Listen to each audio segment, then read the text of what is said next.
ഹരിതയോണം വൃത്തിയുള്ള കേരളം എന്ന ലക്ഷ്യത്തിന്റെ ഭാഗമായി ജില്ലയിലെ സർക്കാർ വകുപ്പുകളും തദ്ദേശ സ്ഥാപനങ്ങളും ഒത്തുചേർന്ന് ഓണാഘോഷ പരിപാടികൾ സംഘടിപ്പിക്കുമ്പോൾ ഹരിതചട്ടം പാലിക്കണമെന്ന് ജില്ലാ കളക്ടർ അലക്സ് വർഗീസ് അറിയിച്ചു. പൊതുയിടങ്ങളിൽ വൃത്തിയായി സൂക്ഷിക്കാൻ എല്ലാ സർക്കാർ ഓഫീസുകളിലും വ്യാപാര സ്ഥാപനങ്ങളിലും മാലിന്യം തരംതിരിച്ച് നിക്ഷേപിക്കുന്ന ബിന്നുകൾ സ്ഥാപിച്ചിട്ടുണ്ട് എന്ന് ഉറപ്പാക്കണമെന്നും കളക്ടർ പറഞ്ഞു.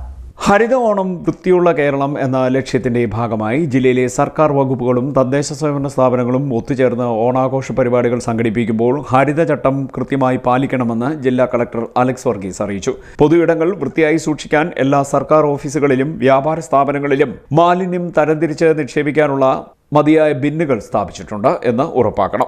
വഴിയോര വാണിഭം വ്യാപാര സ്ഥലങ്ങളിൽ ഉണ്ടാകുന്ന മാലിന്യം സംഭരിക്കാനും നീക്കം ചെയ്യാനും കൃത്യമായ ക്രമീകരണം ഉണ്ടാക്കണം. വിനോദ ആഘോഷ പരിപാടികൾക്കായി ജനങ്ങൾ കൂടുതലായി എത്തുന്ന സ്ഥലങ്ങളിൽ അധികമായി ബിന്നുകൾ സ്ഥാപിക്കണം.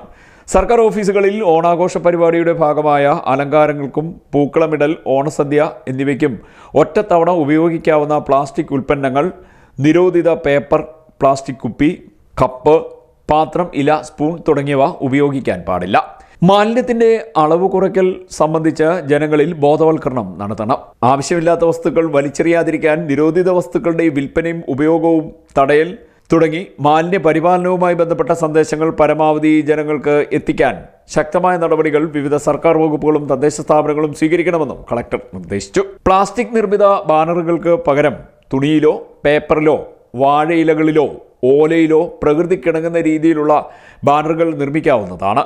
ഓഫീസുകളിൽ ഓണാഘോഷവുമായി ബന്ധപ്പെട്ട് വരുന്ന മാലിന്യങ്ങൾ നിക്ഷേപിക്കാൻ പ്ലാസ്റ്റിക് വേസ്റ്റ് ബിന്നുകൾക്ക് പകരം മുളയിലോ ഓലയിലോ തീർത്ത ബിന്നുകൾ സ്ഥാപിക്കണം. ആഘോഷ പരിപാടികളിലെ ഭക്ഷണം സ്റ്റീൽ, സെറാമിക് പാത്രങ്ങളിൽ വിളമ്പാവുന്നതാണെന്നും കളക്ടർ നിർദ്ദേശിച്ചു. CDNet news, Kayamkulam.